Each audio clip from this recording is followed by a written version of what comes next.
मैं सुनील जी, खाटी बिहारी शुद्ध भारतीय। हाल फिलहाल में जो 12वीं की परीक्षा रद्द की गई है, सीबीएसई की और आईसीएसई की बोर्ड की, ये एक बहुत ही सकारात्मक कदम है सरकार के स्तर पर। और इसके लिए मैं परम आदरणीय मोदी सर को धन्यवाद प्रकट करता हूं और इसके लिए आभार प्रकट करता हूं कि उन्होंने एक फैसले से जितने भी छात्र 12वीं कक्षा में थे, जो कि कुछ छात्र तो अवसाद में चले आए थे, बार बार परीक्षा के डेट बढ़ाए जाने से वो परेशान थे। उन्हें यह भी नहीं पता था जब मेरा परीक्षा कब होगा और उसकी फिर रिजल्ट कब आवेगी, आगे के करियर के प्रति वो चिंतित थे। वो उनका बोझ हल्का हो गया। और फिर गार्जियंस भी, अभिभावक भी, वो भी चिंतित थे अपने बच्चे को देख करके कि उनका फिर कैरियर अब फिर कब आगे बढ़ेगा, कैसे परीक्षाएं ली जाएगी, कहीं कोरोना ना फैल जाए। तो इन सब से उनको मुक्ति मिल गई, क्योंकि छात्र 12th के हैं, वो 18 वर्ष से कम उम्र के हैं। और जो शिक्षक उस एग्जाम की प्रक्रिया में लगते हैं, उनमें से भी बहुत ऐसे हैं शिक्षक जिनका टीकाकरण नहीं हुआ है। और छात्र का उम्र 18 वर्ष से कम होने के कारण तो उनका टीकाकरण का सवाल ही नहीं उठता है। तो एग्जाम के प्रक्रिया में कॉपी डिस्ट्रीब्यूट करना, एडमिट कार्ड चेक करना, सिग्नेचर कराना, प्रश्न पत्र देना, फिर कॉपी कलेक्ट करना, फिर उसकी पैकिंग करना, फिर जहां पर चेक करने वाली है उस एजेंसी को देना, फिर वापस उसकी टेबुलेशन करना, रिजल्ट तैयार करना, कई सारी प्रक्रियाएं उसमें शामिल थी और कई हाथ से गुजरते हुए वो काम होता। उस परिस्थिति में यदि कोरोना फैलता, यदि एग्जाम के लेने के ही टाइम पर छात्र को कॉपी देने और लेने वक्त में, प्रश्न पत्र देने वक्त में, तो ये कोरोना विस्फोट होने की संभावना हो सकती थी। होती कि नहीं होती ये कहना मुश्किल है, लेकिन कोरोना फैलने की संभावना होती। तो स्वाभाविक है, भारत सरकार ने और माननीय प्रधानमंत्री मोदी सर ने तो एक ही वाक्य में कहा कि छात्र का जीवन से बढ़कर के कुछ भी नहीं है। और उन्होंने सीधा फैसला यह दिया कि एग्जाम को रद्द किया जाए।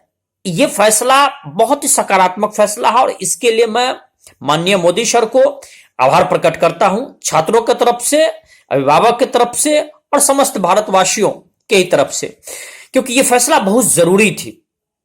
अब कुछ बातें हैं जिनको एड्रेस करना जरूरी है और माननीय मोदी सर से मैं ये भी आग्रह करूंगा कि ये बातें वो मानव संसाधन मंत्री से और संदर्भित मशीनरी को ये इसको एड्रेस करने के लिए तो कह दें तो वो बहुत अच्छा रहेगा। और शायद वो कह भी चुके होंगे, क्योंकि उस पर काम भी चल रहे होंगे कि अंक जो 12th के छात्रों को दिया जाएगा उसका आधार बिंदु क्या होगा, इंटरनल असेसमेंट में स्कूल की क्या भूमिका होगी, स्कूल के शिक्षक की क्या भूमिका होगी, विद्यालय के मैनेजमेंट की क्या भूमिका होगी। और इस पर ध्यान रखने की यह जरूरत है कि इसमें इंटरनल असेसमेंट में जितनी स्कूल की भूमिका, मैनेजमेंट में टीचर की भूमिका या जो भी भूमिका हो, इसमें कहीं पर भी आपदा में अवसर ढूंढने की मौका की गुंजाइश भारत सरकार न छोड़े। क्योंकि ऐसा हो सकता है 10%, 20% स्कूल, प्राइवेट स्कूल के प्रबंधन, मैनेजमेंट हो सकता है इसको आपदा में अवसर बनाने का कोशिश करे या कुछ तिकड़मबाजी कहीं शुरू न कर दें। क्योंकि गार्जियन पर किसी भी तरह का दबाव नहीं होना चाहिए कि तुम अमुक मद में पैसे दो, इस मद में पैसे दो, तभी तुम्हारे बच्चे को अच्छे अंक आवेंगे। ये चीज बिल्कुल नहीं होनी चाहिए। और इस तरह का यदि कोई भी कार्य करता है, कोई भी विद्यालय प्रबंधन समिति, तो उस पर कठोर कदम उठाने के लिए सरकार पहले ही ये अल्टीमेटम दे दे और तैयार रहे, तो संभवतः ये मुद्दा भी समाप्त हो जाएगा। इसके बाद छात्र का जो नंबरिंग का होना चाहिए वो बहुत ही पारदर्शी तरीके से होना चाहिए, ताकि जिससे असंतुष्टि की गुंजाइश ही कम रहे। तो और फिर इसमें किसी भी तरह का ना कोई भ्रम, ना कोई मायाजाल, ना किसी भी तरह का छद्म कोई गुप्त तरीके से उसको किया जाए। तो बिल्कुल ही पारदर्शी तरीके से इसको होनी चाहिए। अगला जो एड्रेस करने की जरूरी है वो ये है कि अब 12th के बाद छात्र कॉलेज में एडमिशन लेते हैं, तो उसमें कई सारे कॉलेज हैं जो नंबर बेसिस पर एडमिशन लेते हैं। दिल्ली विश्वविद्यालय का ही उदाहरण ले लिया, बहुत सारे विश्वविद्यालय हैं जहां कॉलेज एडमिशन नंबर बेसिस पर लेती है।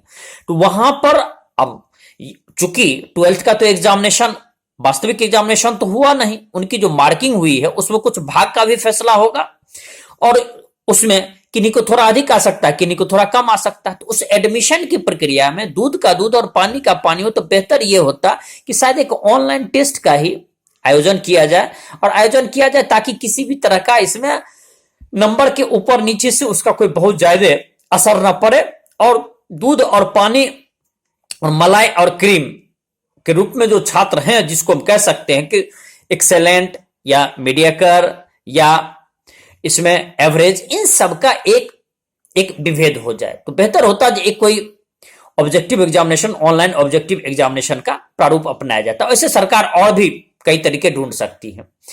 तो ये चीज, इस पर ध्यान देने की जरूरत है। लेकिन तथापि भारत सरकार ने जो एग्जाम रद्द किया है, इससे गार्जियन पर भी बोझ हल्का हो गया, छात्र पर उनका बोझ उतर गया। अब वो आगे के कैरियर के लिए या तो जो भी करना चाहते हैं, इंजीनियरिंग की तैयारी, मेडिकल की तैयारी, चाहे कोई लॉ में जाना चाहता है, चाहे कोई कॉमर्स पढ़ना चाहता है, या चाहे कोई ह्यूमैनिटीज बैकग्राउंड में जाना चाहता है, चाहे कोई एग्रीकल्चर जाना में एडमिशन लेना चाहता, अब वो बिल्कुल फ्री है, स्वतंत्र है। अब उस पर किसी भी तरह की बाधाएं नहीं है। अब वो अपने आगे के करियर के लिए कदम बढ़ा सकता है, क्योंकि सरकार ने एक ही फैसले से उन्हें अब मुक्त कर दिया।